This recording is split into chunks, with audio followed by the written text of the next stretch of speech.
Bonjour à tous. Je suis fière d'être ici aujourd'hui, soutenir le combat des Conti et particulièrement celui de Xavier. L'appel contre sa relaxe est de trop. Cet appel traduit un acharnement. Le tribunal de Compiègne a argumenté sa décision en disant que sa place n'était pas dans les fichiers ADN.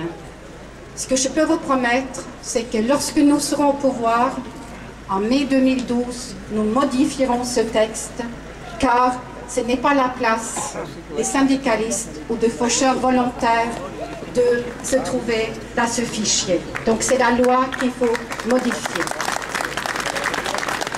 En plus, les actes des Conti sont à reprocher à la résistance civile.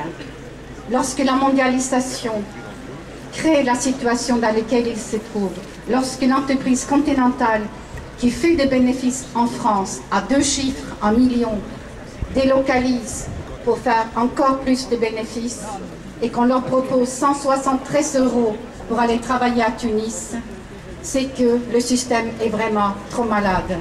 Il faut le reprocher aussi du système de la financiarisation, du fait que les banques empruntent auprès de la Banque centrale. On a vu aux États-Unis à 0,01%, ils prêtent aux États à 3, 4, 5, 10, 15%. C'est-à-dire nous organisons avec notre argent la fortune réelle des banquiers. Et lorsqu'on sait que dans les bénéfices des établissements financiers, il y a un partage entre les actionnaires et la direction, cela veut dire qu'une grande partie de cet argent, qui est la vôtre, se trouve dans la poche de ceux qui dirigent les établissements financiers. Et c'est tout cela qu'il faut changer. Et c'est tout cela que nous portons, nous les écologistes.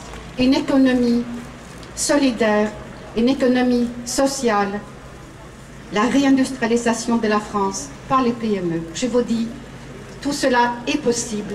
L'austérité n'est pas une fatalité. Nous saurons faire autrement et nous saurons redonner l'espoir aux habitants d'Amiens qui bénéficient de cette magnifique cathédrale et de cette magnifique place. Nous saurons faire.